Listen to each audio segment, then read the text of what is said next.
Hey guys, thank you for tuning in to ChannelBK. My name is Brian, and welcome to another album review. This one is for Fleetwood Mac's Rumours. Fleetwood Mac is an iconic, legendary pop rock outfit, and this is their 11th studio album to tell how legendary they are. But to a lot of people, this can kind of be considered their second album, with Lindsey Buckingham and Stevie Nicks being a part of the group. Obviously, their first introductions to the band were one of their self-titled. And the reason why this is sort of the significance is the fact that Fleetwood Mac was sort of obviously well known for being a more blues rock inspired group, and then obviously once Lindsey joined the group back in the early mid 70s, he obviously brought along Stevie Nicks, and then we got the Fleetwood Mac that sort of most people know nowadays. Now this album in a way has a lot of sentimental value to me because I probably heard this album so much growing up that I could have recited it front and back like it's not even funny. And obviously when I was a kid I was very ignorant for the most part and saying, oh, this is stupid, blah, blah, blah, blah, blah. Obviously, as I've grown up, I've sort of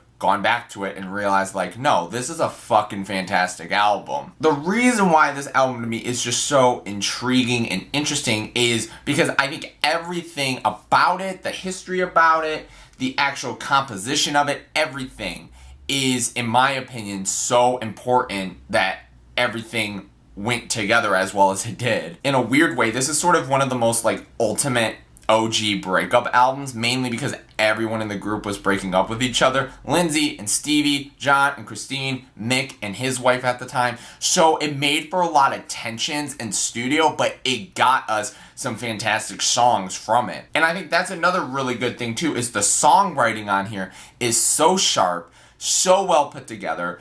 It's like the best combination of like really solid hooks, but also like some kind of depressing, dark lyrics in sort of the verses, or maybe some uplifting stuff. Not everything on this album is super sad and upsetting. And the one thing about this album too, also with the songwriting, is yes, this album has so much fantastic instrumentation thrown all over it that makes these songs enjoyable as well, and that's just a testament to the band in itself. And obviously this sort of being like a power group back in the day with 3 vocalists, it sort of brought a lot of interesting dynamics, which a lot of those are brought up on here. But for the most part, this album in a way is really intriguing to listen to because it's pretty much, for the most part, because obviously certain people didn't write songs specifically about their ex or whatever, because obviously really the 3 main songwriters on here are Stevie, Lindsey, and Christine.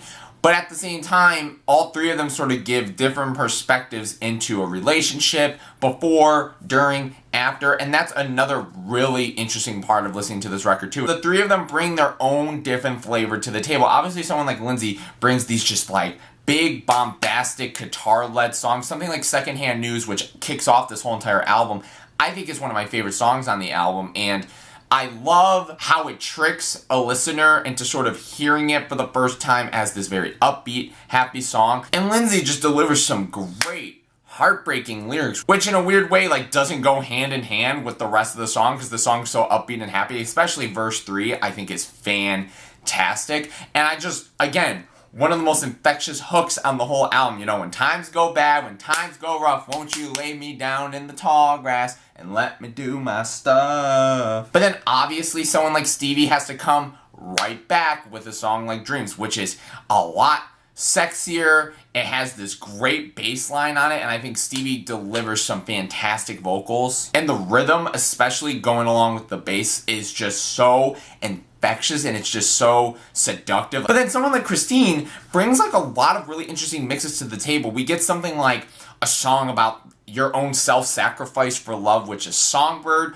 which I think has some of the best pianos, obviously because it's her song that she wrote, but it's very somber. It's one of the more like, not necessarily uplifting moments, but it's one of the more quieter moments, and just her lyrics about her ex-husband, about sort of feeling like and having sort of this comforting nature that you have somebody. But then we also followed up with You Make Lovin' Fun, which is sort of this uplifting, sort of sexy song about her moving on and sort of getting over her past relationship and moving on with someone new and a new love and sort of that new playful manner. And the guitar riffs, once again, in sort of the second half of the song, so good. But then we got some of these big jams, something like Don't Stop, which I think in a nutshell is a really like well put together tune, sort of the idea of don't ever giving up about there being a brand new day, a brand new tomorrow, and sort of looking back at that and just ignoring your past or just moving on from your past. And I think everything on this song, once again, since it's this big bombastic track, is great. I think the drums hit fantastically. I think the pianos are great, and I think the guitar solo near the end is great. Something like Go Your Own Way, once again, is another fantastic song. Again, another song with great instrumentation. I love specifically Lindsay's lyric too, near the beginning of the song, which is him sort of saying, you know, if I could, I'd give you my world. How can I when you won't take it from me? I just love that lyric. But also, the dynamite of this album, which I know might be something that's played out at this point, is, yes, The Chain. The Chain, in my opinion, is like one of the most fantastically crafted songs I've heard, honestly, in my lifetime. It's so masterful what they do on here. I think the verses have a lot of intricacy with it. I think the hook is hitting hard and you can just sing along to it, and in a way, like, not necessarily understand it, because I'm not trying to say their lyrics are so like you can't really read into it and really understand what they're talking about. I'm just saying, like, the hook is something that you could just instantly start singing. I think the verses have a nice quietness to them. Obviously, once we get to the hook and the chorus, it just blows up and it's just huge and everyone's just going off. And then obviously the slow build with the, you know, the solo near the end, and then just it crashing into the finale, which is just, oh, this song is just fantastic. And this is sort of a sign of how fantastic the group is, with all of these different musical minds put into it, with all the vocalists and the fantastic instrumentation that all 5 of these artists bring to the table. There's also some legit, like, regular moments of maybe pure happiness or also maybe pure sadness. We get something like I Don't Want to Know. It's very playful. Stevie wrote the song. She actually wrote it before the sessions for this album even came about. And I love the harmonizing between her and Lindsay. I love how they're going sort of back and forth and together at a lot of it. I think this is a more playful song. And then obviously we get to something like Oh Daddy. And if I had to be honest, it's probably one of the weaker songs on the album. I don't think it's terrible. I think the sentiment is there. I think it's still like a decently put together track. Like, I don't think it's terrible. I think it just overstays its welcome a little bit. I think it's a little too long. But to be honest, I think that was really the one track on this whole album that is just kind of like a little dip, because the rest of this album is just hit after fantastic song after fantastic song. But overall, at the end of the day, anything else I could say about this album is just sort of me sounding like a broken record, because again, I think what this album does so well is all 5 of them bring something completely new and interesting to the table. The mix of emotions and where we go with all of these emotions is there. The behind the scenes is just intriguing and interesting. The tension is interesting.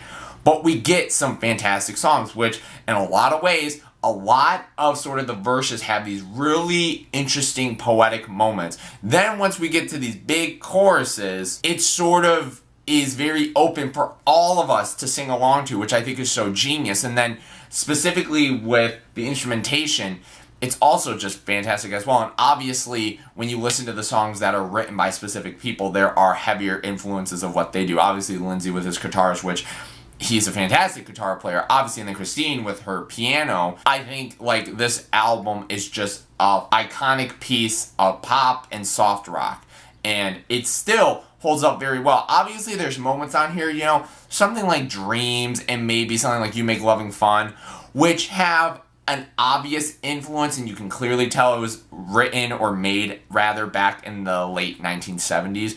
But at the same time, though, I don't really think this album is dated lyrically. Like, this album is still some fantastic songwriting for now standards, you know, and I think this is such a great template for people either writing something that is a breakup album or people that are just writing this type of music to really sit back and listen, because I really think that this is a great blueprint for that. At the end of the day, those are my thoughts on Fleetwood Mac's Rumours. If you haven't heard of this album, please go listen to it. Please go listen to it. And if you have, what are your thoughts about it? What are some of your favorite tracks? Leave all that in the comments below. If you liked, please like and please subscribe. I'm going to be bringing you guys some more classics reviews this week. Classic reviews this week, not classics. But thank you guys so much for watching, and thank you for tuning in to ChannelBK. Peace out, guys.